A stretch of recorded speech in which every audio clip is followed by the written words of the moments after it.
Símbolos da morte em uma câmara nas profundezas do Capitólio. George Washington transformado em um deus. Os marcos de Washington, D.C. e as sedes dos poderes dos Estados Unidos alinhados com as estrelas. Uma pesquisa secreta do governo sobre os poderes da mente. O escritor Dan Brown criou um mistério a partir dessas e outras sugestões em seu instigante livro de ficção ambientado em Washington, D.C. Quando separamos os fatos da ficção, surgem os segredos. Desvendando o símbolo perdido. Distribuição Playart, versão brasileira, Sérgio Moreno. Washington, D.C. Uma cidade de segredos e intrigas. É o cenário perfeito para O Símbolo Perdido, de Dan Brown. O livro nos leva aos lugares ocultos da cidade, raramente vistos, e penetra em uma sociedade secreta misteriosa. Mark Rivera, PhD e escritor. Eu já li sobre esses tipos de assuntos e os estudei detalhadamente, e não são nada além de fantasia, mas interessam aos adeptos das teorias da conspiração, e Dan Brown certamente tem lido esse tipo de bibliografia. Mas será que Dan Brown está nos dizendo a verdade? Ou ao Washington de seu livro é mais um personagem de ficção? Iremos agora explorar as páginas de O Símbolo Perdido para separar os fatos da ficção. Capitólio dos Estados Unidos, a pedra angular. Na obra, o Capitólio dos Estados Unidos está no centro de um grande mistério. É onde o protagonista, o professor Robert Landon, inicia sua busca e onde nós iniciamos nossa investigação. O professor Landon conta aos seus alunos que o projeto do Capitólio teve suas raízes na maior e mais antiga sociedade secreta, a maçonaria. Fato, um maçom eminente foi o grande pivô do projeto. O primeiro presidente americano, George Washington. Dennis Pogg, diretor de Mount Vernon. Washington merece mais crédito pela localização e pelo projeto da capital. Dr. Ronald Ritchie, historiador do Senado. Ele aprovou os projetos, decidiu que seriam usados, que o prédio deveria ser de pedra e não de tijolo. Um outro fato mencionado no livro é que a localização do Capitólio foi escolhido por um francês, o arquiteto e urbanista Pierre L'Enfant. Isso também é verdade. Acho que o plano original era um dia podermos superar a Inglaterra em todos os aspectos, e que tudo começaria lá. Mas, entretanto, Washington, D.C. era coberta por campos de tabaco. E os diplomatas britânicos ganhavam um adicional por trabalhar aqui, pois as condições eram precárias no início. E quando L'Enfant tentou imaginar como a cidade seria, disse que parecia um pedestal, à espera de um monumento. E, apesar de não ter projetado o Capitólio, escolheu o local para ele. E Washington concordou que o Capitólio deveria ser construído lá.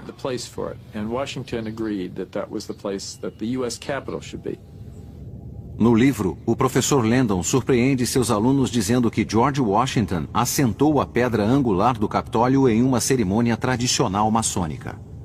O livro está correto novamente.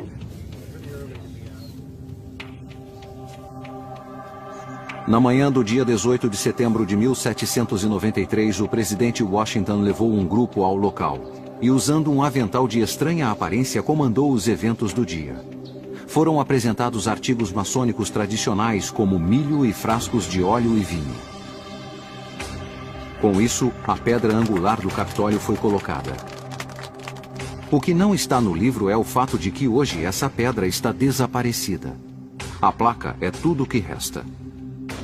As origens maçônicas do edifício estariam escondidas? Na última década, várias pessoas que trabalhavam no Capitólio levaram detectores de metal ao porão para tentar encontrar a placa metálica que indicaria onde a pedra angular está. Mas elas nunca a encontraram. E isso nos leva a uma suposição, a de que durante a construção, em 1960, quando toda a ala leste do Capitólio foi retirada, eles podem ter destruído a pedra original sem perceber que ela estava lá. Talvez nada tenha sido ocultado, mas e quanto aos outros segredos que Brown menciona em seu livro? Existe um arquiteto no Capitólio que tem acesso irrestrito aos lugares secretos e salas ocultas? Sim. Existem cerca de 500 salas no Capitólio e poucas pessoas a conhecem. Só quem tem acesso a todas as salas é o arquiteto do Capitólio, responsável por preservar e proteger o prédio. No livro, o arquiteto do Capitólio circula através de uma série de passagens subterrâneas ocultas. Isso é possível? Devido à imagem do Capitólio ser tão forte na mente das pessoas, não puderam fazer nada para mudar exteriormente o prédio. Apenas o subsolo poderia ser mudado. São 4 andares sob o local onde o George Washington assentou a pedra angular. Há escritórios do Senado, Congresso e um imenso centro de visitantes.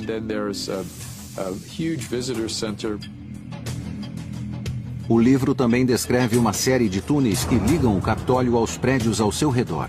Eles realmente existem? E qual é sua finalidade?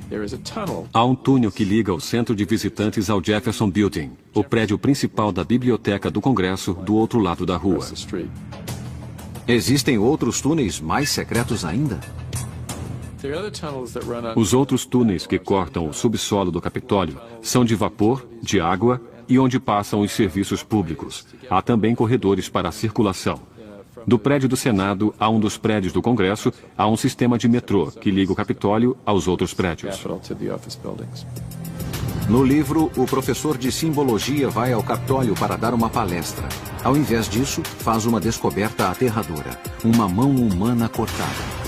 Landon descreve como essa mão, adornada com várias tatuagens simbólicas, faz lembrar a lendária Mão dos Mistérios, uma espécie de convite ou chave para desvendar os mistérios antigos. Esse ícone existe.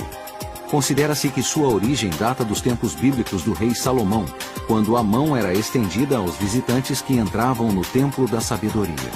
Segundo a lenda, a mão tinha o poder de ressuscitar os mortos, se as suas tatuagens fossem decifradas. Mas essa mão possui conexões com a maçonaria ou é apenas um instrumento hábil e doentio usado pelo vilão do livro? A Mão dos Mistérios era bizarra. Alice von Cannon, escritora e historiadora.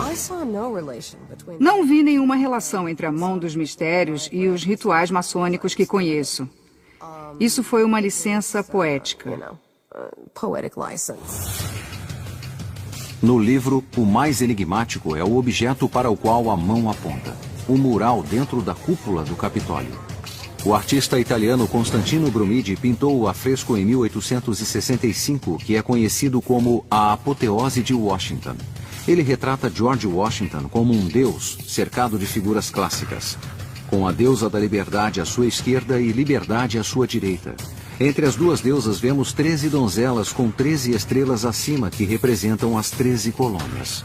Entre as deusas se encontram cientistas daquele tempo como Benjamin Franklin, adquirindo a sabedoria dos deuses. Um presidente americano transformado em Deus. Seria esta a intenção original da pintura? Ou o livro mostra sua própria interpretação? Dan Brown entende a pintura como um símbolo da crença no potencial humano. Ele apenas impõe seu significado no livro para atingir seus objetivos literários e é por isso que chamamos de ficção.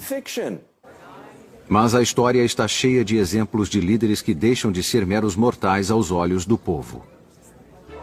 David Sugars, escritor.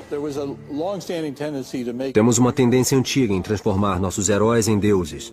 Várias tentativas foram feitas para transformar Alexandre o Grande em um deus, e outras pessoas famosas também. Talvez a pintura apenas retrate a reputação da qual Washington gozava entre os americanos da época. Mas o mesmo não pode ser dito sobre as outras figuras ao seu redor. Ele está acompanhado por 13 virgens. E é claro que há uma história por trás disso, porque o artista, Brumidi, chamou mulheres da noite para pousar como virgens. O professor de Dan Brown deixou esse fato de fora de sua história. Por outro lado, Landon fala de uma outra obra de arte polêmica que chamou a atenção na Rotunda.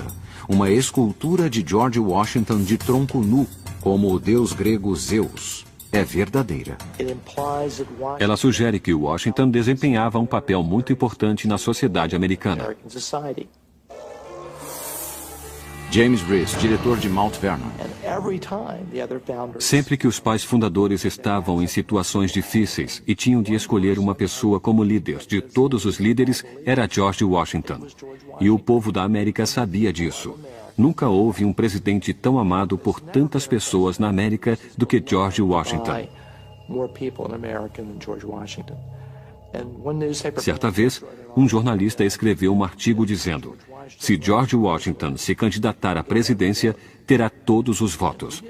Ele não falou sobre todos os votos do pleito, falou sobre todos os votos de todos os americanos.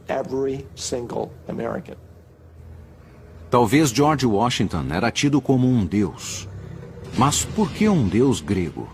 E por que estava com o tronco nu? O Congresso comprou a estátua de Washington e ficaram desconcertados quando descobriram que Washington tinha apenas um tecido sobre o colo. Christopher Holder, escritor. O público detestou. Um dos primeiros comentários foi que parecia que ele estava saindo da banheira para pegar uma toalha. Nathaniel Hawthorne disse que nem a mãe de Washington o teria visto nu. A estátua foi retirada do Capitólio em 1964 e agora está no Museu Nacional Smithsonian de História Americana. Mas outra lembrança do legado de Washington permanece no Capitólio, como sugere o livro. Há uma estrela incrustada no piso inferior, na cripta do Capitólio. Eles tensionavam enterrar George Washington no Capitólio embaixo da estrela, e isso teria sido muito simbólico. O túmulo de Washington, que nunca foi usado por ele, ainda estava embaixo daquela estrela central. Embora não tenha sido citado no livro, a resposta do porquê Washington não foi enterrado no Capitólio se remete à noite de sua morte, Mount Vernon, Virgínia. Em dezembro de 1799, aos 67 anos, Washington veio a falecer de uma grave infecção de garganta. Pouco antes de sua morte, enfraquecido pela sangria, pediu a Martha que fizesse um último favor. Ele havia escrito 2 testamentos, e as 2 cópias foram levadas a ele, e pediu a ela para queimar uma na sua frente. Nunca saberemos o que havia no testamento que foi queimado.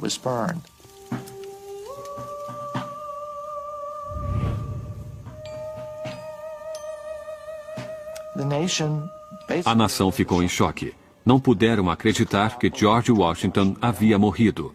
Toda a nação ficou em profundo estado de luto.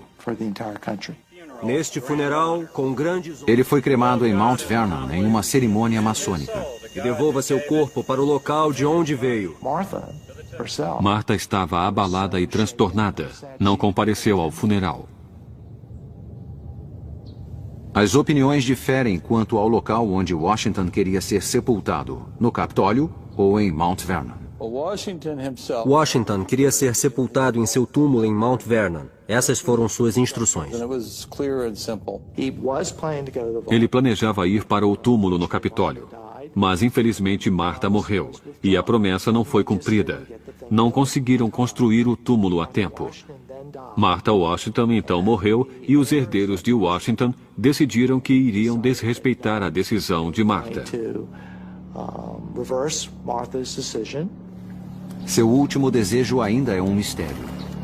Seus restos podem não estar no prédio do Capitólio, mas sua influência ainda é visível.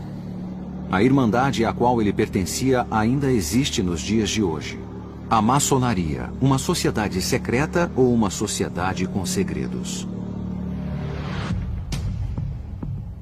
Em O Símbolo Perdido, Dan Brown descreve os maçons como a sociedade secreta mais poderosa do país. Estamos em toda parte. Poucas organizações podem afirmar que 14 presidentes foram seus membros. O livro descreve uma sala maçônica privada dentro do prédio do Capitólio. É chamada de Câmara de Reflexão. Isso é verdade? Tal sala existe? Ou o livro distorceu a verdade para causar um efeito dramático? A Câmara de Reflexão é real. Há lojas ao redor do mundo que as têm. Nos Estados Unidos, apenas algumas. Mesmo assim, não agem do modo amável como Dan Brown as descreve. Mas este é o modo tradicional. Aqui os membros meditam em solidão entre símbolos do tempo e da morte. Um crânio para lembrar os homens de sua mortalidade e igualdade. Sal para representar o corpo. Mercúrio a alma e enxofre o espírito. Em algumas obediências maçônicas, você é colocado na câmara e pedem para que escreva seu testamento para que contemple sua própria mortalidade. Perturbador? Talvez para os não iniciados, mas os maçons veem isso de modo diferente. A finalidade não é assustar o candidato, é abordar o tema da mortalidade, que seu tempo na Terra irá terminar, que é curto. Então, enquanto estamos aqui, concentre-se no que é importante na sua vida. A Câmara de Reflexão no livro de Dan Brown é apresentada como se os maçons tivessem uma em alguma parte de seu escritório, ou talvez em sua casa. E isso não é verdade. Essas câmaras de reflexão estão escondidas nos porões do Capitólio, como o livro descreve? Há vários níveis desde o sótão até os porões. O que estão vendo é um filme do arquivo verdadeiro. Nos porões, como é apresentado no livro, eles não existem mais. Eles foram demolidos para a construção do Centro de Visitantes do Capitólio, inaugurado em 2008. Alguém as usou para propósitos particulares, maçônicos ou outro qualquer? Há salas nos porões do Capitólio, mas não sei se foram usadas pelos maçons. Portanto, as câmaras de reflexão existem, mas a presença delas no Capitólio, no livro de Brown, é ficção. No livro, um aluno descreve a maçonaria como uma religião, mas o professor Landon discorda. Ele afirma que eles não tentam converter pessoas e que, na verdade, são proibidos de discutir religião. Vá à loja e você pode achar alguma coisa de seu interesse, pois os maçons não recrutam, então dependemos de outros meios. Traga o candidato para cá. Além disso, ao contrário das afirmações dos vilões do livro, o dinheiro não o coloca no alto escalão da maçonaria. O funcionamento real é o seguinte: alguém se torna um maçom regular nos primeiros 3 graus. Depois essa pessoa passa para os outros graus do rito escocês, do 4º grau ao 32º grau. Mas não se pode comprar a passagem para o 33º grau, principalmente pela via expressa mencionada no livro. Eu recrimino Dan Brown por ter dito isso. Em O Símbolo Perdido, Dan Brown descreve vários rituais maçônicos. Enquanto alguns elementos foram baseados em fatos, as cerimônias verdadeiras são mantidas em segredo.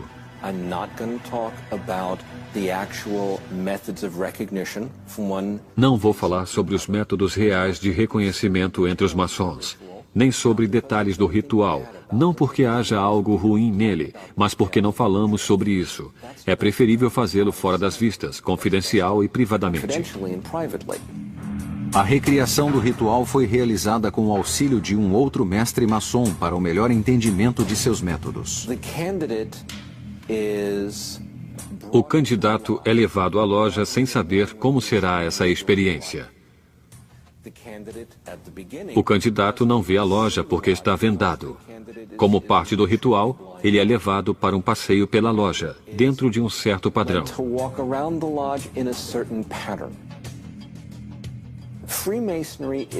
A maçonaria é constituída com base em iniciações rituais, que são constituídas no uso de símbolos.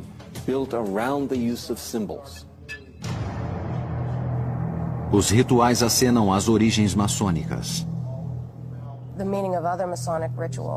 O significado do ritual maçônico é claro. Mas é preciso entender que foi criado por pedreiros que assentavam tijolos, os quais foram os arquitetos de sua época.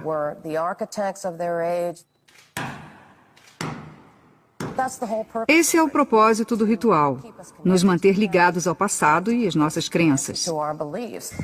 Segredos e símbolos da morte, assustadores ou apenas mal interpretados.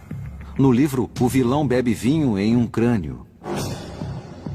Os maçons fazem isso? Os candidatos bebem em um crânio. Digamos que isso aconteça. Minha resposta é: e daí? A cerimônia descrita em O Símbolo Perdido era, na verdade, feita por uma organização dissidente, o Rito Escocês, datado do século XIX. É o Ritual Cernot. O livro é uma publicação que expõe o ritual que ocorreu em grande parte dos 2 últimos séculos, e é nisso que Dan Brown se baseou. não é o ritual realizado hoje no rito escocês na região sul. A única coisa assustadora sobre o ritual é que foi tirado de contexto. A minha garganta será cortada? E se eu quebrar meu juramento, eles vão me abrir e arrancar meu coração? Isso é só dramatização. No livro, um estudante se refere aos estranhos rumores que cercam os maçons. Esta é a mais pura verdade. Brent Morris, escritor e maçom. Essas pessoas devem ter poder e influência, porque eles são muito bons para guardar segredos.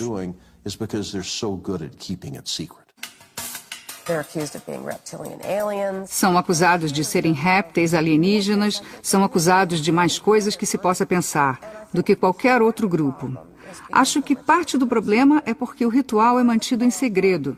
Parte do problema é que até recentemente os maçons não reagiam a esse tipo de coisa, então se tornaram ótimos alvos. No livro, um maçom fala sobre a importância de guardar seus segredos, mesmo sob a ameaça de morte. Isso é verdade. O cumprimento da palavra no século XXI é uma coisa especial. Temos muitos reality shows nos quais o sucesso está em não se cumprir com a palavra, em apunhalar o outro pelas costas, em não manter suas coalizões. Mas não é assim que uma sociedade avança. Não é assim que se constrói uma civilização. Um dos exercícios de descrição maçônica é fazer com que a pessoa aprenda a manter sua palavra em pequenas coisas, com a ideia de que isso fará com que ela a mantenha nas coisas grandes. No romance de Dan Brown, os maçons mantêm muitos segredos. Contudo, não se trata de uma sociedade secreta. Se a maçonaria é uma sociedade secreta, estamos fazendo um péssimo trabalho. Informamos os horários de nossas reuniões nas portas das lojas. Há cartazes dizendo que os maçons se reúnem aqui. Usamos anéis, broches e outras coisas que nos designam como maçons. Se somos uma sociedade secreta, estamos fazendo um péssimo trabalho. Como já foi dito, o livro trata livremente das origens e rituais maçônicos. A visão da obra sobre o traçado da cidade é ainda mais sombria. Washington, D.C., projetada de acordo com as estrelas. Imagens pagãs encontradas nas ruas da cidade. A verdade por trás da ficção será revelada. O símbolo perdido de Dan Brown tem raízes nos marcos e bairros reais de Washington, D.C., do Jardim Botânico ao Capitólio dos Estados Unidos, onde um personagem importante é levado contra sua vontade aos sistemas de esteira rolante dentro da Biblioteca do Congresso. E as mansões históricas de Kalorama Heights, onde o vilão reside. Talvez Brown tenha ambientado sua obra aqui para que pudesse tirar vantagem do caráter único e enigmático da cidade. Olhe para o monumento a Washington. É como a agulha de Cleópatra. É uma imagem de estilo egípcio bem no meio de Washington, D.C.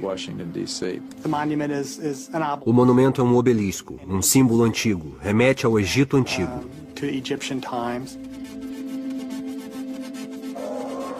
Douglas Weber, escritor. Em termos simples, é um símbolo fálico gigante. Tem relação com o Sol, o masculino. O livro afirma que o monumento a Washington tem uma ponta de alumínio onde está escrito Laus Deo, em latim, louvado seja Deus. Isso é verdade, mas ninguém pode vê-la. No topo havia uma ponta grande de alumínio, que era muito valioso. O monumento foi terminado em 1886 e naquela época deveria ser de ouro. Brown também escreve que muitos dos pais fundadores praticavam a antiga arte da astrologia. Isso é outro fato. Robert Hieronymus, PhD e escritor. Benjamin Franklin era astrólogo. No almanaque do pobre Richard, pode-se ver suas previsões sobre o tempo ou sobre pessoas. Thomas Jefferson tinha livros sobre astrologia em sua biblioteca. A obra está correta. Nossos pais fundadores viam a astrologia como uma conexão entre o mundo e a esfera celestial. Também está correta quando afirma que as colocações das pedras angulares do monumento a Washington, da Casa Branca e do Capitólio foram programadas para ocorrer sob o mesmo signo astrológico, Virgem, mesmo tendo sido colocadas em anos diferentes. Na astrologia é considerado um monumento auspicioso para iniciar novos empreendimentos. As pessoas perguntam o que Virgem tem a ver com Washington, D.C. Quer dizer, é uma constelação. Na verdade, tem a ver com o sagrado feminino, mitologia, guerra, religião. Pode ter uma descrição pagã que remete a Ísis dos egípcios, às deusas persas, a feminilidade, sexualidade e nascimento. O que o livro não menciona é que o signo de Virgem também teve um papel na Constituição americana. Esta é uma prova de que nossos pais fundadores usavam a astrologia para tomar importantes decisões. Virgem tem uma grande influência nos Estados Unidos. Nossa Constituição é de 17 de setembro. Dê uma olhada em todas as datas importantes e descobrirá que Virgem faz parte delas. Alinhe as estrelas no céu com algo na terra e terá harmonia espiritual, e será capaz de conseguir grandes coisas. Sob a orientação de mestres maçons, George Washington e Benjamin Franklin, o agrimensor francês Pierre L'Enfant projetou a cidade do Capitólio exatamente como diz o livro. No livro, Brown relata que os pais fundadores criaram Washington como uma realização da iluminação, uma nova Atlântida, onde a razão, a ciência e a liberdade triunfariam sobre a ignorância e a escuridão. Isso é fato. Embora não tenha sido mencionado no livro, George Washington acreditava que a capital deveria ser tão grandiosa quanto qualquer outra no mundo. Washington acreditava que tinha de ser uma cidade monumental, tinha de ser uma cidade que todos respeitassem como as capitais europeias. E mesmo sendo um país jovem com dificuldades, ele estava vendo o caminho para o futuro. Washington criou a cidade para que refletisse a glória de Atenas e Roma aqui nesse novo mundo. Estamos nas margens do rio Potomac, em Alexandria, Virgínia, onde a pedra angular da cidade de Washington foi assentada em abril de 1791 pelo maçom George Washington e outros, que vieram aqui para definir esse local como a parte inferior do quadrângulo, com uma de suas pontas quebrada, mais para a região sul. No romance, o projetista da cidade, Pierre L'Enfant, projetou as ruas em um padrão que sugeria símbolos maçônicos. O projeto de L'Enfant pode ser visto em forma de mapa na Freedom Plaza, uma localidade importante na obra de ficção. No livro, a personagem Catherine Solomon afirma que a nota de $1 americano contém uma estrela oculta de Salomão, um símbolo maçônico-chave. Isso é verdade. Apenas desenhe uma linha ligando as letras M-A-S-O-N e combine isso com a pirâmide. Desde que L'Enfant projetou a cidade, as pessoas procuram por símbolos e seus significados. Novas interpretações estão sendo feitas e são controversas. Tudo isso é mencionado no livro de Dan Brown. Ao olhar seu traçado, os signos aparecem como um pentagrama. Alguns dos supostos símbolos, incluindo o selo de 6 pontas de Salomão, foram identificados. E a cruz dos Cavaleiros Templários. Mas muitas pessoas, como alguns dos jovens alunos de O Símbolo Perdido, veem algo mais sombrio. Existe uma teoria de que o traçado das ruas e da capital, quando olhado de cima, formam certos símbolos satânicos, como o pentagrama invertido. Alguns afirmam que isso incorre em paganismo, outros em satanismo. A ideia de que há símbolos satânicos nas ruas de Washington, D.C., por ordem dos maçons, é pura bobagem. Mark Tabbert, escritor. A maçonaria não pratica magia. Foi criada por homens que tentavam destruir esse conceito de magia. O livro também fala dos teóricos da conspiração que veem imagens sinistras no brasão dos Estados Unidos. Nas costas há uma pirâmide não acabada de 13 degraus. A frente contém 13 estrelas em forma de hexagrama. Para alguns, estes são símbolos maçônicos com significados satânicos. O número 13 não é satânico, não é negativo. Simboliza os 3 estados que fundaram essa nação. Os pais fundadores queriam nos dar símbolos. Aquela pirâmide significava algo que iria durar para sempre. Um outro símbolo considerado suspeito é o olho que tudo vê. localizado acima da pirâmide. É apresentado como um ícone sinistro pelo vilão que tenta expor os segredos da fraternidade. Para os maçons, entretanto, ele representa o olho de Deus. É uma lembrança de que ele está sempre observando seus pensamentos e ações. Não há nada satânico, não há nada que se possa chamar de pagão no olho que tudo vê. Tem sido o símbolo arquetípico universal do Sol e da Lua há séculos. Foi uma demonstração positiva. O olho no triângulo queria dizer: estamos fundando a cidade sob a proteção de Deus. Isso é uma bela demonstração. Os teóricos da conspiração disputam essas ideias sobre o brasão. A verdade é que os maçons não estão por trás do olho ou da pirâmide no brasão. Dos 3 membros do Congresso e das 14 pessoas que estavam envolvidas no design do brasão, apenas uma delas era maçom. Era Benjamin Franklin. Detestaram suas ideias, dizendo que eram estúpidas. Como o simbologista de Brown corretamente observa, essas imagens são símbolos universais encontrados em muitas culturas e não fazem parte da maçonaria. Não há nada demoníaco em seus símbolos e templos. Eles querem liberdade. A separação da igreja e do Estado. A liberdade independente de qualquer religião. O livro tratou com alguma liberdade os símbolos e rituais maçônicos, mas foi mais além em sua abordagem sobre uma nova e polêmica ciência. No romance de Dan Brown, O Símbolo Perdido, a cientista Catherine Solomon tem um laboratório ultramoderno no centro de apoio do Museu Smithsonian em Silver Hill, Maryland. Os 464 metros quadrados do laboratório armazenam milhões de espécies e artefatos, mas não existe um departamento de noética. Esta parte do livro e a cientista de Brown são ambos ficção. Mas existe um laboratório real localizado do outro lado do país, nas colinas do norte da Califórnia. Dentro do Instituto de Ciências Noéticas, os pesquisadores conduzem estudos sobre as possibilidades da mente humana. No mundo real, a equivalente à personagem de ficção de Brown é Marilyn Shillitz. Em toda a história e culturas, as pessoas dizem ter capacidade para usar suas mentes ou a consciência para influenciar o mundo físico. O que fazemos é criar um paradigma experimental que nos permite estudar esses relatos em laboratório sob condições científicas controladas. Apesar de Dan Brown nunca ter visitado o instituto, sua personagem ficcional faz experimentos semelhantes. No experimento sobre intenção, por exemplo, o objetivo é determinar se uma pessoa, ao olhar para outra em um local separado, pode afetar a saúde física daquela pessoa.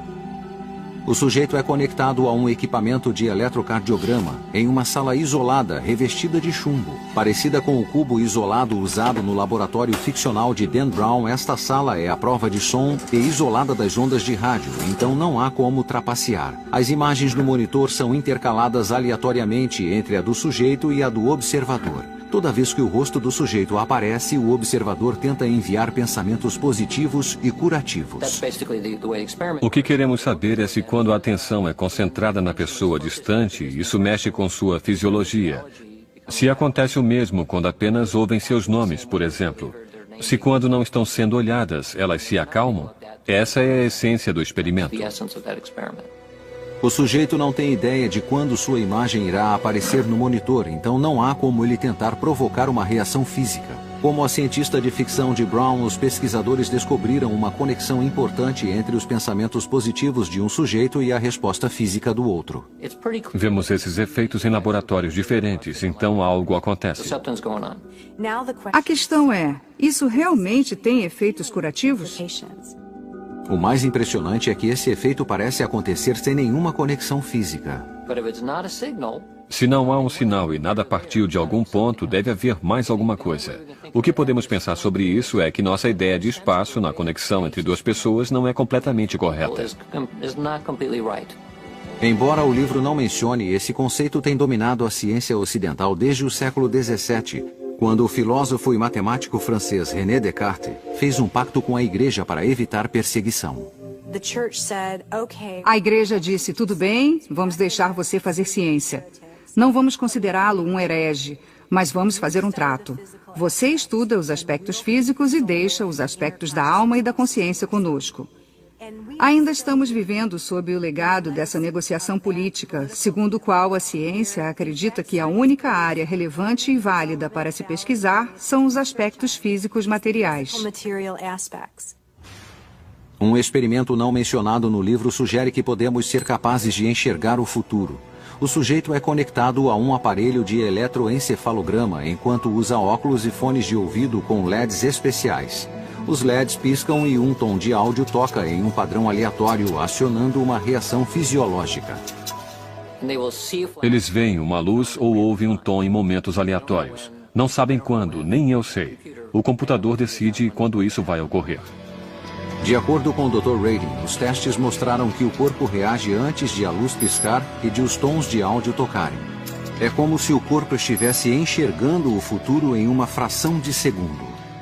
Eu uso o termo pressentimento como um pressentimento, ao contrário de uma pré-cognição. No livro, Brown sugere que se isso pode parecer impossível, muitos dos avanços científicos de hoje também pareciam inimagináveis para os pais fundadores. Para a ciência, isso era loucura, há cerca de 100 anos. Não havia ação à distância e ponto.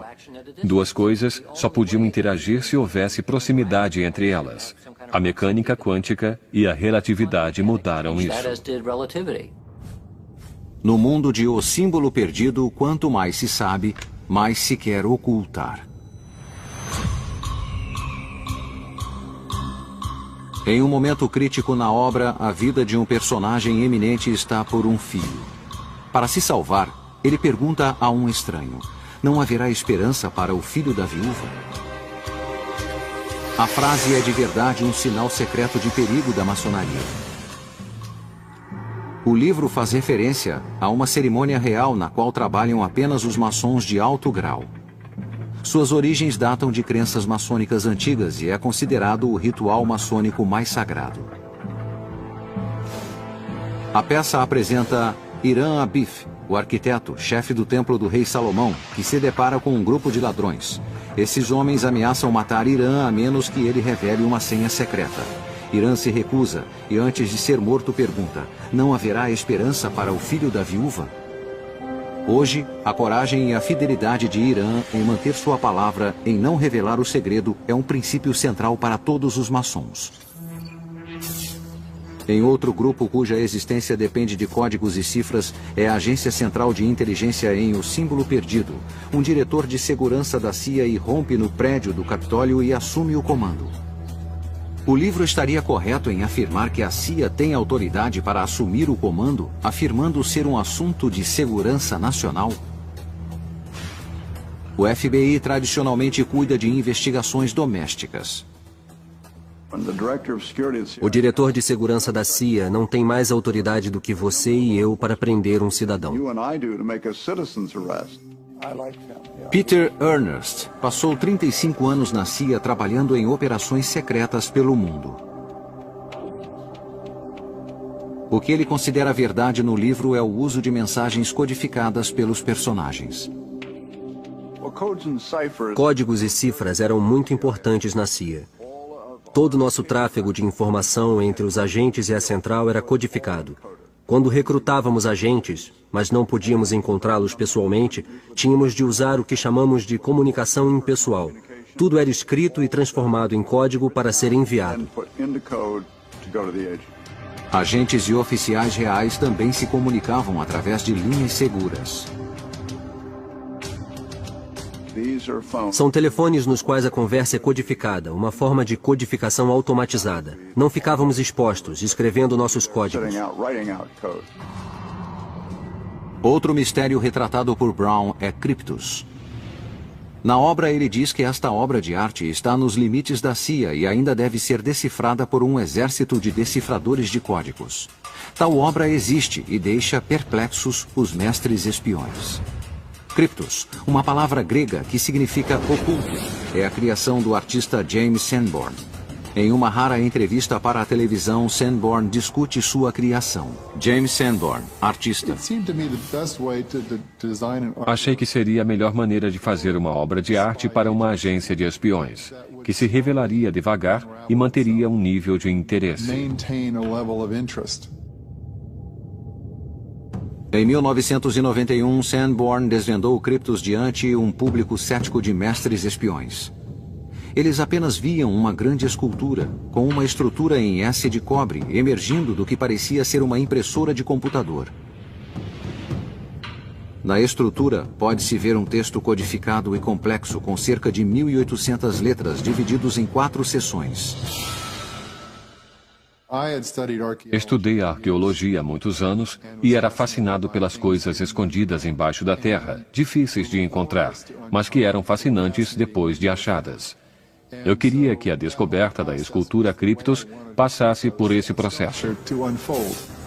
Cryptos contém um enigma dentro de outro enigma que apenas será solucionado depois de que as 4 partes tenham sido decodificadas. Até hoje, apenas 3 foram solucionados corretamente. Eu supunha que os primeiros segmentos fossem descobertos em questão de dias, no máximo semanas. Na verdade, levaram 9 anos. Quando eu estava na agência, conversei com outros contratados, e um disse, você sabia que eles vêm aqui com radares de penetração no solo de nêutrons? Depois de tudo pronto, usam esse equipamento radioativo para tentar olhar o solo nessas áreas. Se a pista se refere a algo enterrado no solo, ninguém sabe. E Sanborn não dirá nada. O símbolo perdido apresenta tanto um endereço quanto um enigma que se referem a Franklin. A Praça Franklin Square realmente existe em Washington, D.C., como também o enigma criado por Benjamin Franklin, também chamado de Quadrado Mágico. Neste ancestral do jogo de Sudoku, os números nas colunas diagonal, horizontal e vertical somam um mesmo número.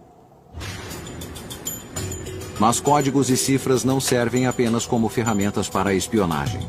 Apertos de mão secretos identificam estranhos e amigos. Combinações protegem bens valiosos de ladrões. E como o livro descreve, códigos e cifras também servem para guardar o conhecimento secreto dos místicos. Na verdade, o título que poderia ter a obra O Símbolo Perdido faz referência a um texto antigo codificado conhecido como A Chave de Salomão. A Chave de Salomão é o nome de um manual de mágica medieval. São chaves porque são instruções para rituais de magia. No passar dos anos, muitas pessoas afirmam ter decifrado os códigos e dominado os segredos da magia negra de Salomão.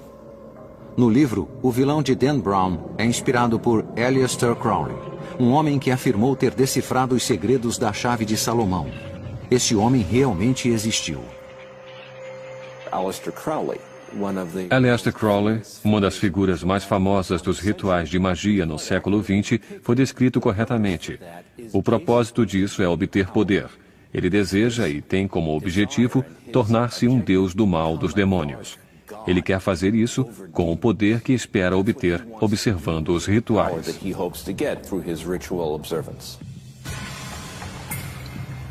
No final do século XIX, Crowley ganhou notoriedade usando os amuletos e talismãs de Salomão em rituais ocultistas regados a sexo e drogas. Crowley também viajou o mundo fazendo palestras e escrevendo livros, detalhando os seus segredos místicos e astrológicos. Oficiais da igreja consideravam Crowley um herege e o rotularam de o homem mais vil do mundo.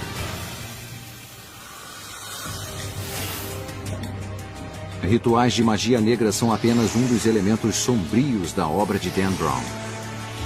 Conspirações secretas também têm um papel importante, como a que ameaça corromper o tecido da nação americana.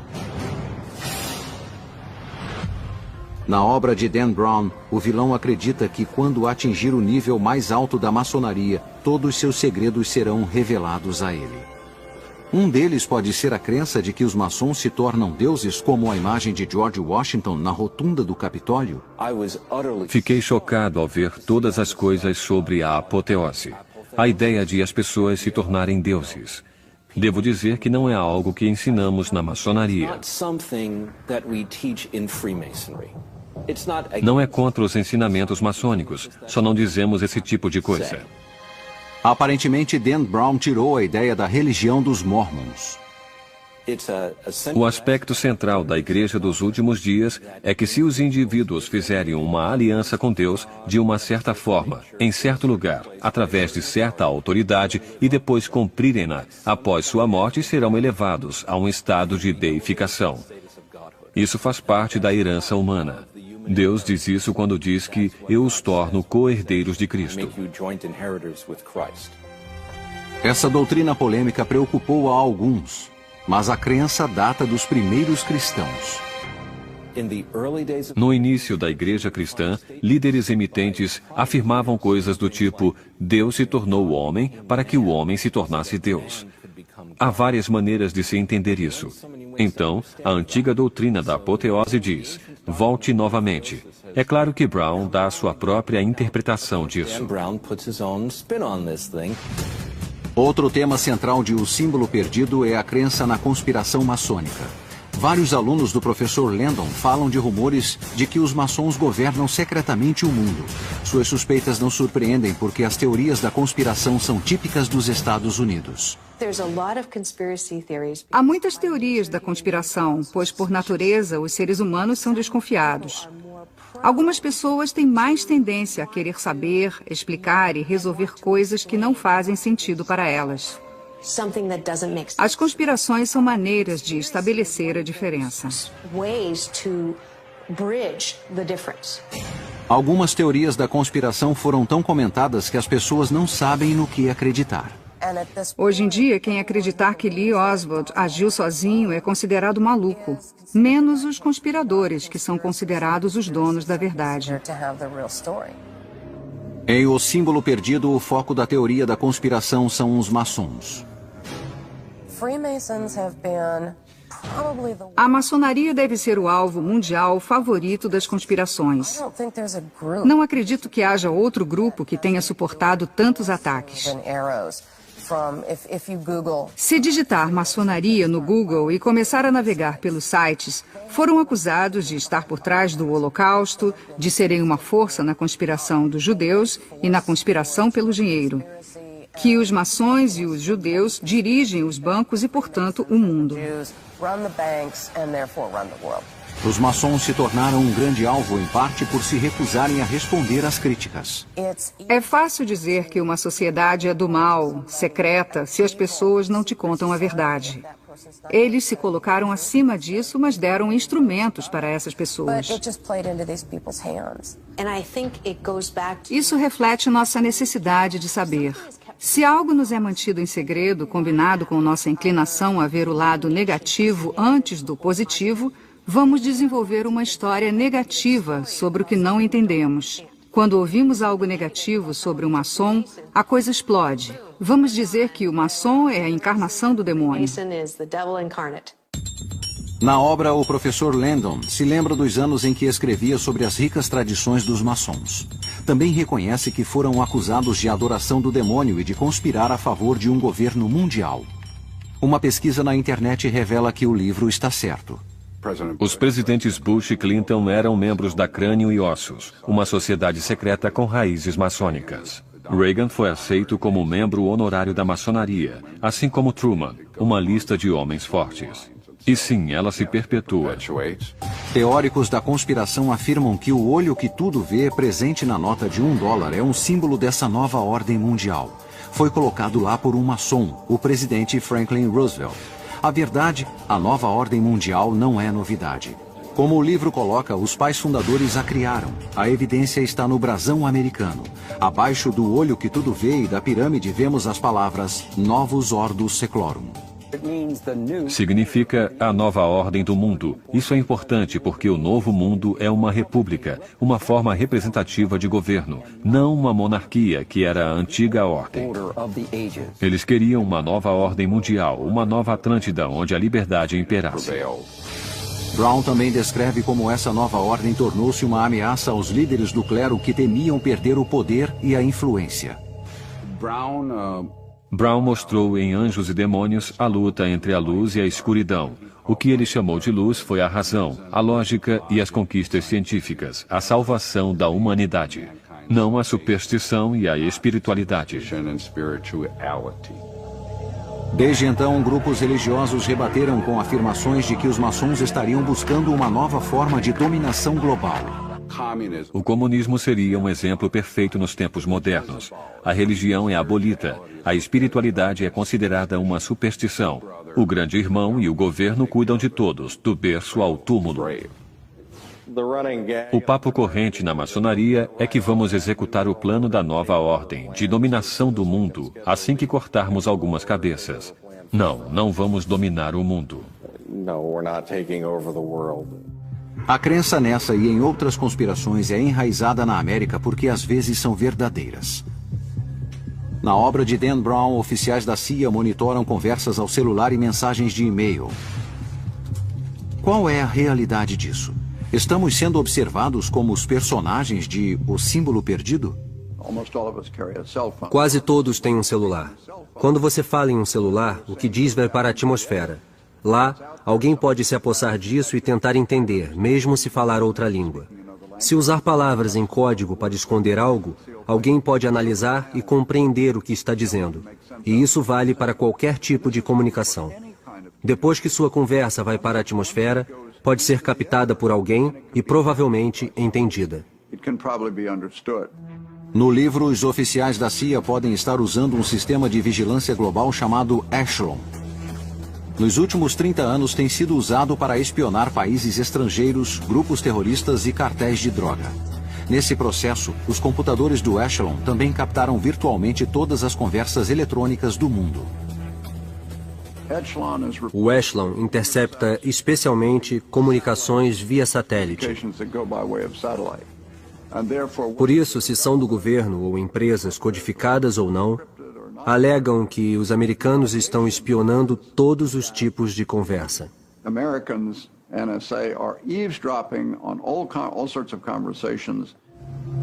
No passar dos anos, o sistema Echelon tem sido acusado de espionar não apenas os inimigos. Durante a Guerra do Vietnã, o sistema Echelon espionou protestos contra a guerra. Nos anos 90, vários governos europeus reclamaram que o Echelon estava sendo usado para espionagem econômica. Essa reclamação foi negada pela CIA. Eu afirmo que quando era ativo na agência, nunca nos mandaram nem aceitamos ordens para captar informações de empresas privadas com a finalidade de informar alguma empresa privada daqui. As conspirações surgem dos segredos e das suspeitas, e ninguém esteve mais no centro das discussões polêmicas do que os maçons. Em O Símbolo Perdido, Dan Brown retrata os maçons como alguns dos homens mais poderosos do país. Isso é verdade?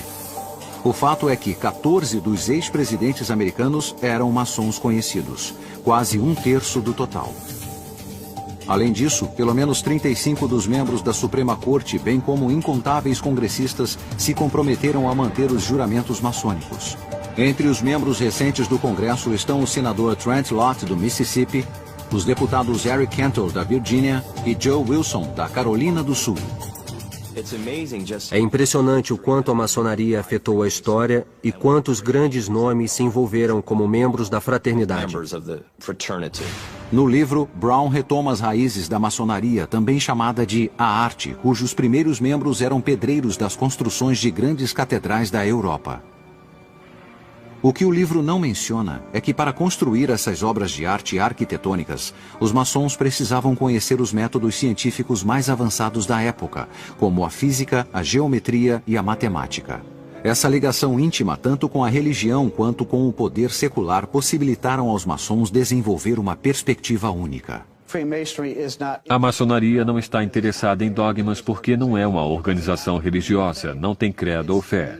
É um meio de as pessoas que têm dogmas, credos ou fé se reunirem como seres humanos e irmãos. O grupo adotou como símbolos as ferramentas e a terminologia do seu ofício. O símbolo universal é composto de um compasso e um esquadro. Os membros são considerados aprendizes ou mestres. As reuniões são realizadas em lojas, palavra originada das construções temporárias que os pedreiros faziam em seus locais de trabalho. No livro, o professor é levado ao memorial maçônico a George Washington. Esse lugar existe? Sim, É um edifício de 101 metros de altura construído em Alexandria, Virgínia. Foi construído nos anos 20 para homenagear George Washington, que era o mestre maçom da loja local. No livro, o professor Landon iguala os maçons a uma corporação moderna, pois ambos ocultam seus métodos e rituais secretos. A maçonaria não é uma sociedade secreta, é uma sociedade com segredos. Se todos conhecessem os apertos de mão e as palavras secretas, poderiam tirar vantagem da fraternidade, e isso tem prejudicado o grupo há mais de 200 anos. No livro, Brown afirma que muitos dos pais fundadores dos Estados Unidos eram da maçonaria. Brown está correto. Esses homens e seus ancestrais vieram da Europa, onde a sociedade fora destruída pela guerra religiosa. Estavam determinados a não cometer os mesmos erros no novo país. Para muitos dos fundadores, a maçonaria era uma parte importante de sua vida, uma continuação dos ideais de iluminação.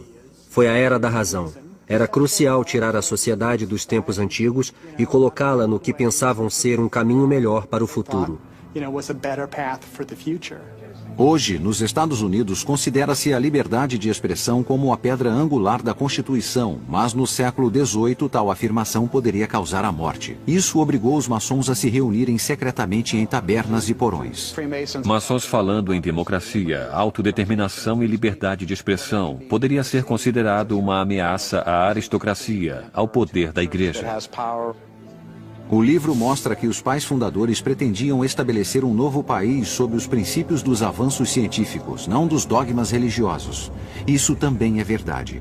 Mas a maioria desses homens era deísta, como o romance descreve? As crenças religiosas dos fundadores eram geralmente deístas.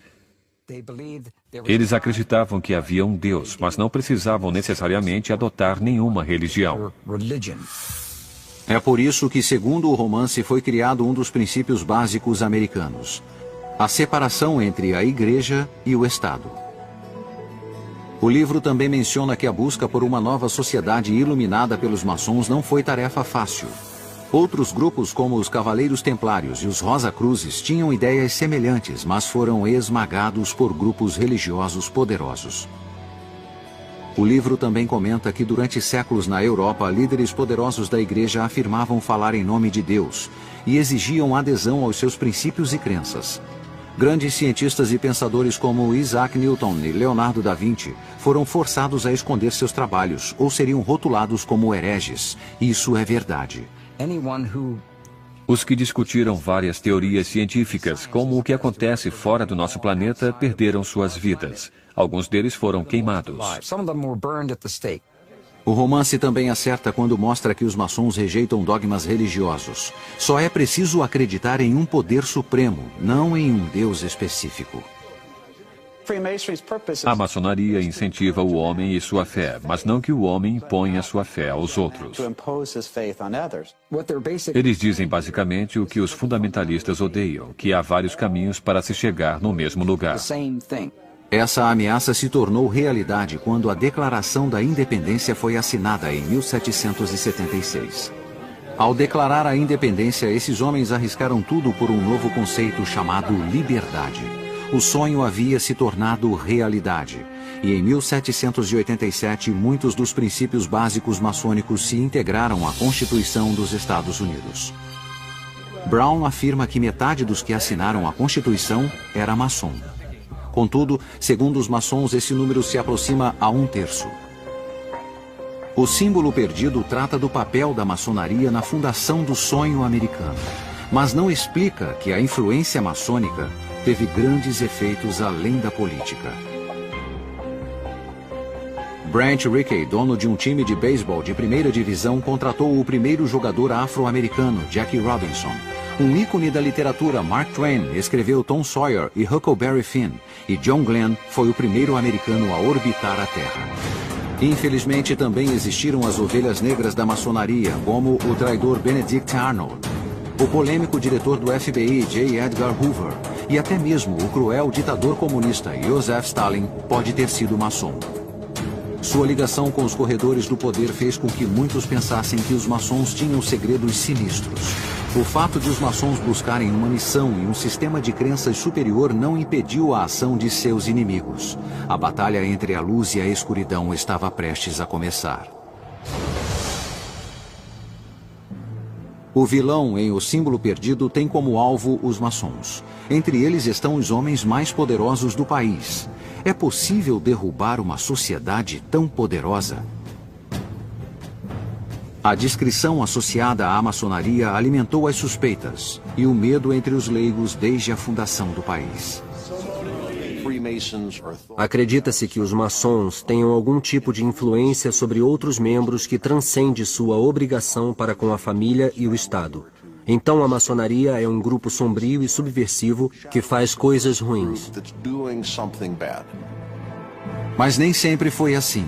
No início da Revolução Americana, muitos maçons se alistaram. O fato de a maçonaria ser importante na vida de Washington, de ele ter assentado a pedra angular do Capitólio como maçom, chamou muita atenção para a maçonaria e a tornou muito popular. Sua popularidade, entretanto, significou uma ameaça aos líderes religiosos preocupados com as crenças deístas dos maçons. No livro, Dan Brown descreve como as pessoas desenvolveram uma imagem deturpada da maçonaria. Isso é verdade. Com o tempo, uma rajada de acusações alimentou os medos de muitos não-maçons que pensavam no que realmente acontecia dentro dos templos maçônicos. O vilão do livro é movido por suspeitas como essa.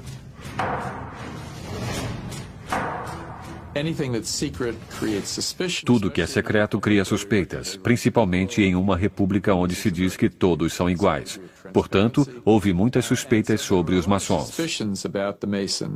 O livro não conta que essas suspeitas eclodiram em 1826 com o desaparecimento de um maçom conhecido e insatisfeito chamado William Morgan. Nesse momento, Dan Brown usou um acontecimento histórico como inspiração para falar de algo no mundo atual. É dito que quando Morgan anunciou que estava escrevendo um livro expondo os segredos maçônicos, vários maçons planejaram seu sequestro. Ele desapareceu, provavelmente foi assassinado. 3 maçons foram condenados, mas receberam sentenças mínimas. Chegamos muito perto de um pânico nacional antimaçônico. Lojas foram queimadas.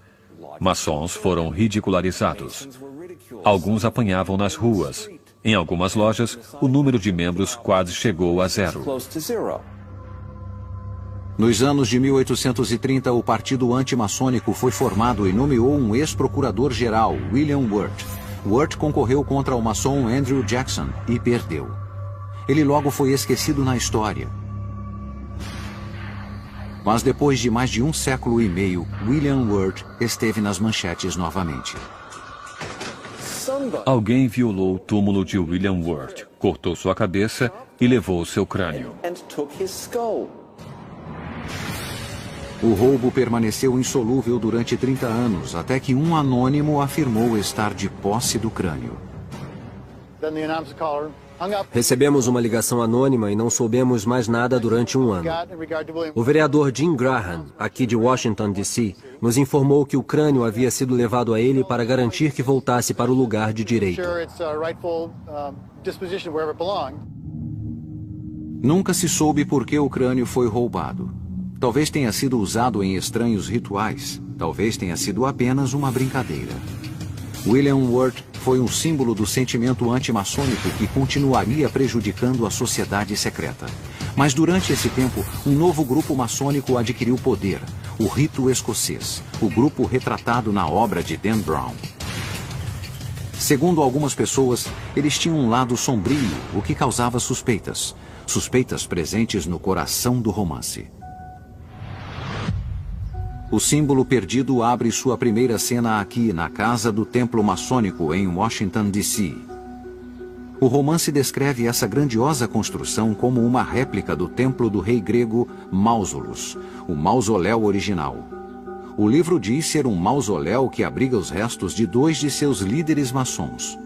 De fato, esta é a verdade. Na história, a construção possui 2 esfinges de 17 toneladas, colunas de 10 metros e uma grande porta de bronze. O romance também afirma a existência de uma claraboia em cima do imenso altar do templo. Na realidade, essas descrições são corretas. Esta é a casa do maior e mais poderoso grupo maçônico do país. É a jurisdição sul do rito escocês. Em O Símbolo Perdido, o professor Landon fica cara a cara com esta estátua de Albert Pike, um homem considerado por muitos a pessoa mais famosa de que se tem notícia. Albert Pike é talvez um dos homens mais influentes das letras e da literatura que esse país já teve. Albert Pike foi o Howard Stern, o comentarista da maçonaria. Albert Pike é um dos maçons mais mal compreendidos do mundo. Ele foi caluniado muitas vezes por indivíduos que são fundamentalistas. Contudo, o romance não menciona que Albert Pike é um dos homens enterrados dentro do templo. Mas por quê? Por que os maçons enterrariam no templo o corpo de uma pessoa tão criticada? Ele é certamente uma figura sombria. Eu me refiro a ele como o sombrio Francis Bacon. Ele era um homem enorme, tinha mais de 1,80 m, pesava mais de 90 quilos. Era um brilhante matemático, linguista, jurista, orador e poeta. E deu início a rituais exóticos na maçonaria. Depois de George Washington, Albert Pike é considerado um dos maçons mais influentes de todos os tempos. Após o movimento antimaçônico dos anos 20 e 30 do século XIX, Pike recuperou a maçonaria praticamente sozinho. Ele revisou e reorganizou os rituais maçônicos e estabeleceu a visão geral de seus princípios essenciais em seu livro Moral e Dogmas, de 1871. Como chefe do rito escocês em Washington, a influência de Pike se estendeu ao governo federal. Ele tinha uma rede de conhecimento à sua disposição. Era muito bem relacionado em Capitol Hill. Era temido e amado por muitos ao mesmo tempo. Essas ligações maçônicas foram úteis a Pike no início de um grave escândalo. Durante a Guerra Civil, Pike foi acusado de crimes de guerra enquanto servia como brigadeiro-general para os confederados. Mas depois da guerra, ele foi perdoado. O presidente Andrew Johnson lhe concedeu total perdão em Washington, D.C. durante uma cerimônia maçônica. Pike fez de Andrew Johnson um maçom de alto escalão no rito escocês. Acusam-no de ter concedido o perdão a Pike porque ele era subserviente ao grande comandante. Havia outros boatos. Como Brown menciona no livro, os maçons foram acusados de várias conspirações. Uma de que Pike atuou como líder de um grupo sulista secessionista conhecido como Cavaleiros do Círculo Dourado. A ideia era fazer oposição ao poder e à influência dos Estados Unidos na América do Norte através de meios necessários. Derrubaram o governo em 1860, dividindo o país na Guerra Civil. Depois da Guerra Civil, outros rumores ligaram Pike a um grupo ainda mais polêmico, a Ku Klux Klan. Na minha opinião, esses indivíduos foram os maiores boateiros, e fico muito preocupado com isso, porque eles afirmam coisas como Pike era membro fundador, criador da Ku Klux Klan. Mentira. Os ataques a Pike continuaram mesmo depois de sua morte. O autor Dan Brown toca nesse assunto quando um de seus personagens descreve os maçons como adoradores do demônio. O que o livro não comenta é que em 1894, um ex-maçom insatisfeito que escrevia sob o pseudônimo de Leo Taxil declarou que Pike e o rito escocês tinham ligações com o diabo. Ele encontrou uma jovem que disse que era usada como prostituta, um instrumento pelas lojas maçônicas para realizar orgias sexuais diabólicas, magia negra e missa negra por trás das portas fechadas. O Vaticano acreditou e pagou para que isso fosse dito nos púlpitos de todas as igrejas. Taxil chegou até a dizer que Albert Pike acreditava que Lúcifer era Deus. Isso foi baseado em uma citação do livro de Pike, Moral e Dogmas, onde Pike se refere a Lúcifer. Os grupos anti-maçons se utilizaram disso imediatamente como prova de que Pike era um satanista. Eles diziam que ao mencionar Lúcifer, ele estaria adorando o diabo, que ele era o maior adorador do demônio de todos. O Papa escreveu decretos na época que diziam especificamente que ele era um homem perigoso. Os maçons, entretanto, dizem que Pike usava o nome de Lúcifer segundo seu significado original em latim, o portador da luz. Ele não se referia a Satã, se referia a uma estrela, a estrela de Vênus. Isso não é adoração do demônio ou de Satã. Eles queriam falar sobre a luz, a iluminação através da lógica, da razão e da ciência. Leo Taxil se retratou depois, dizendo que havia inventado tudo, mas o dano já havia sido feito. Até hoje, os televangelistas como Pat Robinson usam Pike como um instrumento para dizer que a maçonaria faz parte de uma conspiração mundial e que eles adoram ao demônio. Assim como Pike foi acusado de controlar os maçons, o governo americano foi acusado de estar envolvido em controle mental. Em O Símbolo Perdido, a cientista ficcional indaga como as pesquisas militares há muito tempo vêm estudando formas de tirar proveito dos poderes da mente. Ela menciona os programas do governo sobre percepção extrasensorial e visualização remota, um tipo de viagem telepática. Isso foi baseado em um experimento militar real, no qual pediu-se a um voluntário que descreva uma localidade dentro da União Soviética. Apenas as coordenadas geográficas foram dadas. Mas o voluntário deu uma descrição com semelhanças incríveis com o local real, do outro lado do mundo. Isso foi parte de uma operação militar secreta para utilizar paranormais na espionagem dos soviéticos. Esse tipo de pesquisa ainda é feito e tem papel importante em O Símbolo Perdido. Um dos personagens principais do livro é uma cientista que faz pesquisas no campo da noética. Como o romance retrata, a noética tem relação com as experiências que muitos de nós têm todos os dias. É o sentimento perturbador que temos quando algo não está certo, que chamamos de intuição. A ligação psíquica que as mães parecem ter com os filhos. O poder da oração que parece ajudar na cura de pessoas. Tudo isso está dentro do campo das ciências noéticas. E a realidade das ciências noéticas é tão estranha quanto a ficção contida na obra de Dan Brown.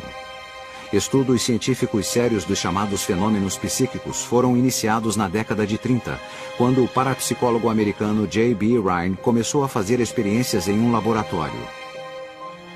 Rhine fazia com que seus voluntários tentassem adivinhar as 5 cartas que seriam puxadas de um baralho. Cada baralho tinha 25 cartas. Então, acertos acima de uma carta seriam evidências de percepção extrasensorial. Rhine divulgou alguns bons resultados dos testes, mas os psicólogos e cientistas tradicionais rejeitaram seu trabalho, dizendo que seus métodos eram falhos. Rhine e outros parapsicólogos continuaram a trabalhar na obscuridade até a Guerra Fria. Em 1971, 2 escritores britânicos revelaram que cientistas da União Soviética estariam investigando o uso dessa habilidade como arma. Como um dos personagens de Brown diz, os que estão no poder querem mais poder. Uma das áreas de grande interesse foi a visualização remota, a habilidade de enxergar um alvo à distância ou não visto usando tal habilidade. Os soviéticos também investigavam a intenção, a habilidade de afetar uma pessoa para o bem ou para o mal, simplesmente ao olhar uma foto dessa pessoa. Quando souberam disso, o governo americano iniciou seu próprio programa imediatamente. Isso começou a acelerar um tipo de guerra fria psíquica, na qual de um lado se falava sobre mísseis e instalações militares. E do outro, havia uma pesquisa de paranormais que usavam suas capacidades potenciais para obter informações confiáveis. O projeto americano foi chamado de Stargate e foi financiado pela CIA e pela Agência de Inteligência de Defesa. A cientista noética do livro traça conexões entre seu trabalho e o programa Stargate. Tanto os soviéticos quanto os americanos estavam interessados no controle da mente sobre a matéria, na ideia de que a consciência influencia a matéria de algum modo. O programa durou mais de 20 anos. O projeto Stargate tinha, no auge, 14 laboratórios de pesquisa sobre visualização remota e obteve resultados que pareciam indicar que isso não era um mito. Sabemos que há casos em que os voluntários foram capazes de dar descrições muito precisas de sítios militares secretos do outro lado do planeta. Apesar dos resultados promissores, alguns políticos e militares foram contra o uso do dinheiro de impostos para financiar essas pesquisas. Em 1995, a CIA cancelou o projeto de 20 milhões de dólares. Mas os militares continuaram a usar os paranormais para obter informações. Durante a Operação Tempestade no deserto, a visualização remota foi usada para ajudar a localizar mísseis Scud escondidos, bem como depósitos de armas químicas e biológicas. Hoje, o governo diz não estar mais envolvido em pesquisas dessa natureza, mas o estudo dos fenômenos psíquicos continuam em laboratórios como o Instituto de Ciências Noéticas. O instituto foi concebido pelo astronauta e maçom Edgar Mitchell, que foi para a Lua na Apollo 14 em 1971. No espaço, Mitchell conduziu alguns experimentos não oficiais em percepção extrasensorial com alguns amigos na Terra. Na volta para casa, teve uma experiência que mudaria sua vida. Edgar teve um momento de epifania ao voltar da Lua. Ele olhou o planeta Terra e percebeu que os conflitos são uma construção de nossa consciência e nossa visão de mundo.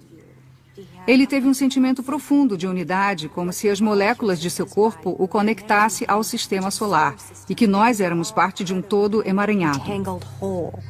Essa experiência inspirou Mitchell a criar um Instituto de Ciências Noéticas, dedicado ao estudo da mente humana e seu potencial. Em O Símbolo Perdido, a cientista noética tenta determinar o peso da alma para provar sua realidade física. Isso tem base em experimentos reais. No início, os cientistas tentavam medir a consciência, ou a alma, através de experimentos nos quais tentavam medir e pesar o corpo antes e depois da morte, com a ideia de que estariam pesando a alma. O peso da alma não é mais considerado um resultado confiável.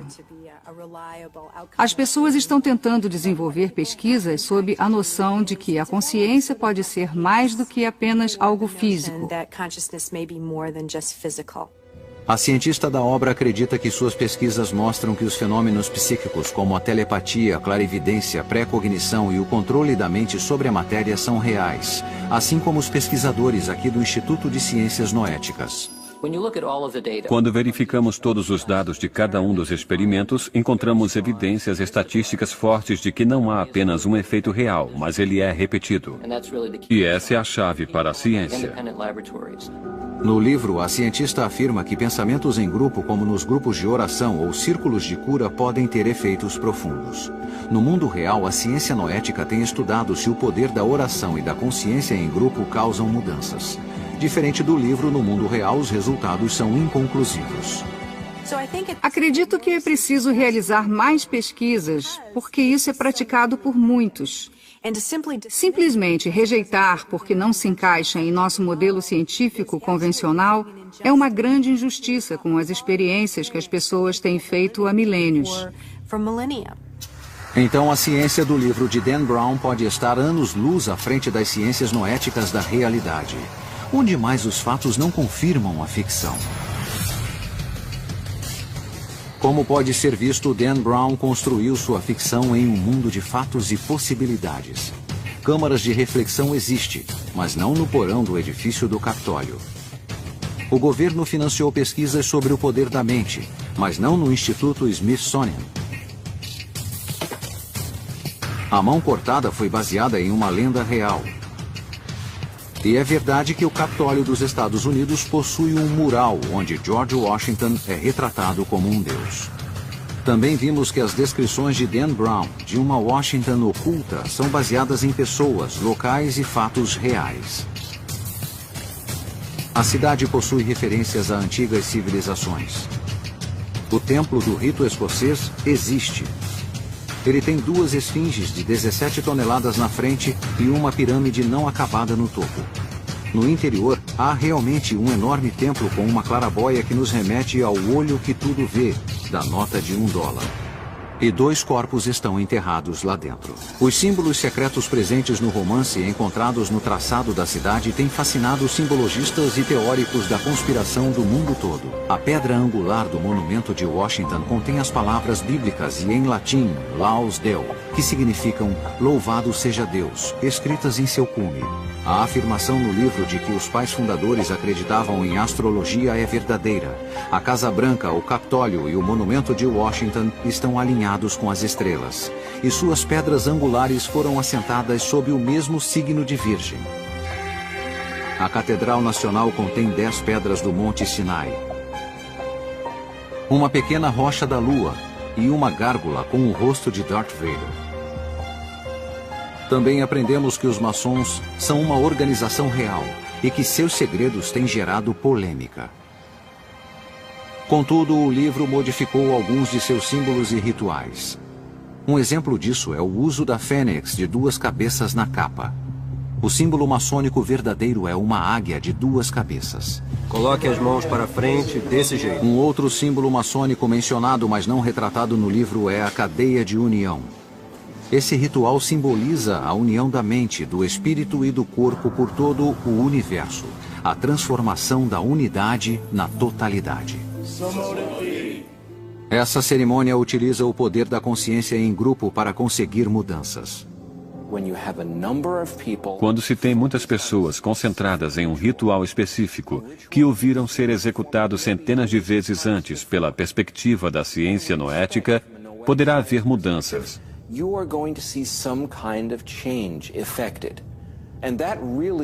E esse é realmente o subtexto religioso desse livro. A ideia de que a apoteose é possível. Por que, então, Dan Brown cativa seus leitores com histórias sobre códigos e cifras?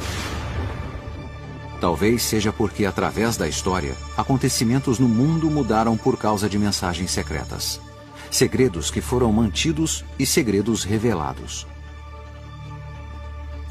Uma pista no livro foi dada pelo enigma criado por Benjamin Franklin, um dos pais fundadores mais inovadores e também maçom.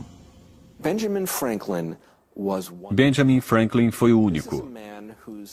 Esse homem sozinho criou grandes instituições sociais, como as bibliotecas públicas e o serviço postal nas colônias.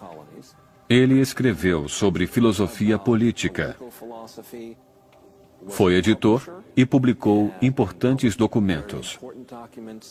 Também foi cientista em uma época em que a ciência estava ainda começando.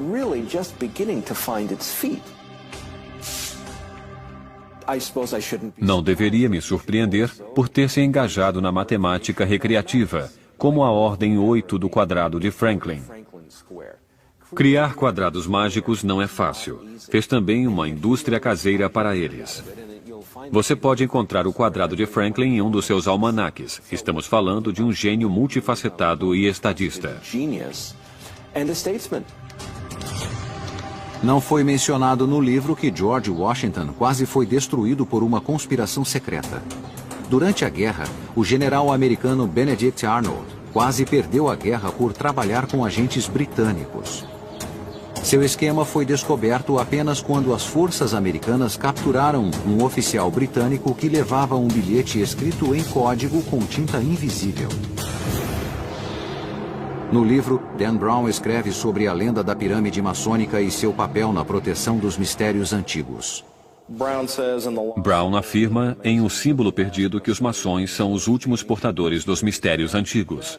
O que é, em parte, verdade. As tradições da maçonaria vêm de várias fontes diferentes. Entre tais fontes estão os escritos de pensadores como Isaac Newton e Francis Bacon, bem como livros sagrados que incluem a Bíblia, o Alcorão e o Bhagavad Gita. Dan Brown está historicamente correto nisso. Havia muitas religiões misteriosas na Grécia, em Roma, no Egito. Qual era o pensamento das religiões misteriosas? Sem fazer piada, isso é um mistério. No livro, Brown descreve sobre o imenso poder positivo de transformação da Bíblia, mas também adverte sobre a interpretação literal de sua prosa escrita em código. Os pais fundadores da América insistiram na separação entre a Igreja e o Estado. Foi por isso que os maçons retiraram todos os dogmas religiosos de seus rituais e crenças. O romance relata que Thomas Jefferson reeditou a Bíblia para eliminar interpretações. E essa é uma informação verdadeira. Ele levou 16 anos. O que ele fez foi retirar linha após linha da Bíblia de tudo o que Jesus disse. Era só isso que ele queria, o que Jesus disse, não dos outros intérpretes. Entretanto, o símbolo perdido está errado em afirmar que a Bíblia de Jefferson era dada a todos os novos membros do Congresso durante a primeira metade do século XIX. Isso aconteceu no século XX. Um tema importante do livro é a ideia de transformação. O vilão de Brown usa tatuagens como uma declaração de poder. Na câmara de reflexão, uma ampulheta simboliza o efeito transformador do tempo, e uma cientista noética discute a capacidade da mente transformar células cancerosas em saudáveis. No livro de Dan Brown, fala-se sobre a transformação de duas formas. Uma é um tipo de fanatismo muito exclusivo. Ele leva a uma consequência negativa. Podemos pensar no nazismo como um movimento de transformação. Por outro lado, podemos olhar as tradições espirituais do mundo e ver que esses tipos de transformações podem levar ao florescimento do potencial humano. Como o livro aponta, os pais fundadores compreenderam essa ligação com o passado. Juntos construíram uma nação, uma nova Roma, construída sobre essas crenças. Há uma coisa que une todos os maçons. Eles procuram pela luz, pela sabedoria, pela verdade. Estão tentando se transformar em pessoas melhores em busca dessa luz. Como vimos, o romance usa alguns fatos reais na criação de uma grande obra de ficção, mas também que o mundo real pode ser tão fascinante quanto o imaginário.